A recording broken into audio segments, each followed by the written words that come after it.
Side A of Pinups is comprised mainly of tracks that deal with relationships. Side B gets more into the philosophical aspects of the mod subculture, and mid-60s rock and roll. And it starts right away with a cover of the Easy Beats' 1966 classic, Friday on My Mind. The Easy Beats hail from Australia, one of the many international bands that emerged in the wake of the Beatles. In their native land, the hysteria around them rivaled Beatlemania. They moved to Britain in 1966, became part of the scene, and Friday on My Mind gave them international success, not to mention providing the mod scene with one of its biggest anthems. Monday morning feels so bad.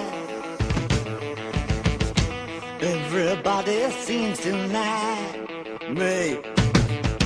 Coming Tuesday I feel better. Even my old man looks good. Wednesday just don't go. Thursday goes too slow. I've got Friday on my mind.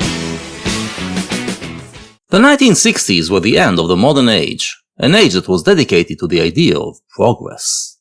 Humanity was seen as working together to achieve a utopian future. American pop culture undermined this paradigm. First came jazz music, which focused on the present moment and tried to enhance it as much as possible.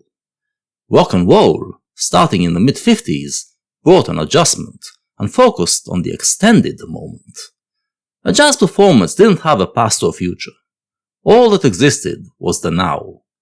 Rock and roll did perceive itself as existing on a continuum that started in the past and aimed at the future, but not, as the modern age did, as starting in the beginning of history and aiming for a utopia that would end history. Its timescales were much shorter, and past and future were there to enhance the now. Thus, rock and roll presented an alternative to the modern mindframe, and played a part in its downfall.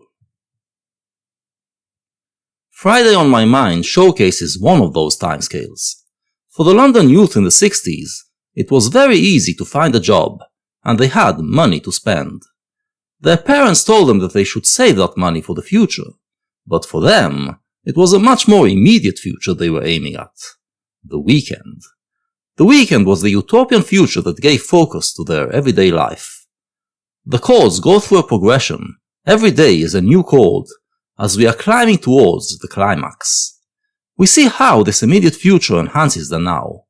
Since the kid always has Friday on his mind, the closer we get to it, the more his excitement grows, and it creates a sense of motion and progress in his existence. Bowie does quite a good job at conveying the excitement, although his performance, to me, leaves something to be desired. Fortunately, Dunbar's drumming adds the energy and drive needed to get us excited for the chorus, excited for the weekend.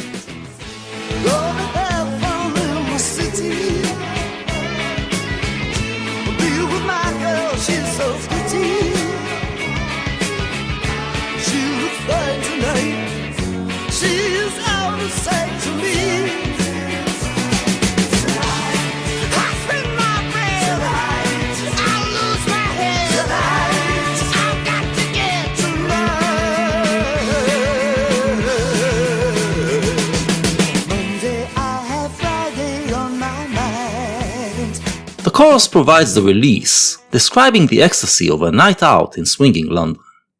It has that memorable guitar hook, which one song replicates from the original. Bowie sings with passion, although, again, not quite with the abandon and glee that these lyrics require. In the end, we get back to Monday and start the whole cycle again.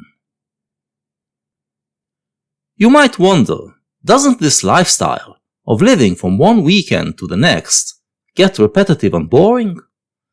Not for the mods, it didn't.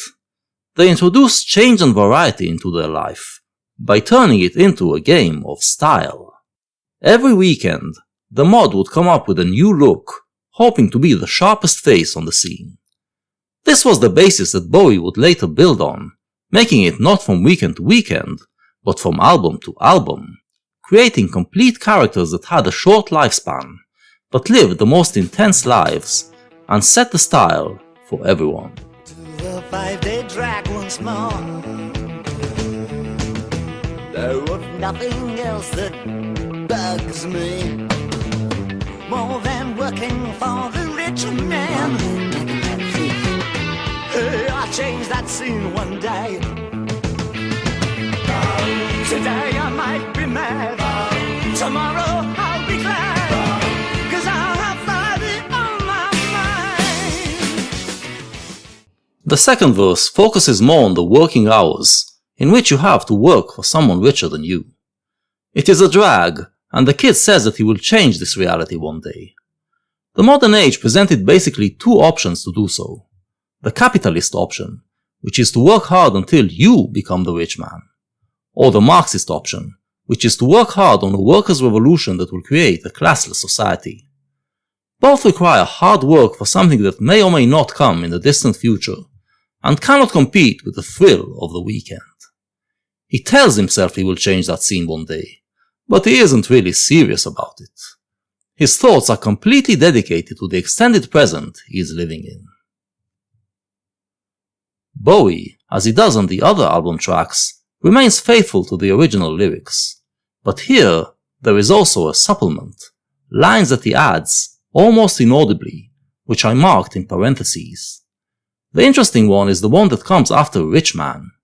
Here, Bowie is telling us that it doesn't matter who you are working for, and if they're rich or poor. The work itself is what drags. But it is also necessary, because the frustration creates the tension and energy used for the fun of the weekend. Bowie then sings the chorus again, and then provides yet another supplement, another part that is not in the original, in which he riffs on top of the chorus lines and tells us about other things that were going on during those Friday nights, things we were not allowed to sing about in a 60s pop record.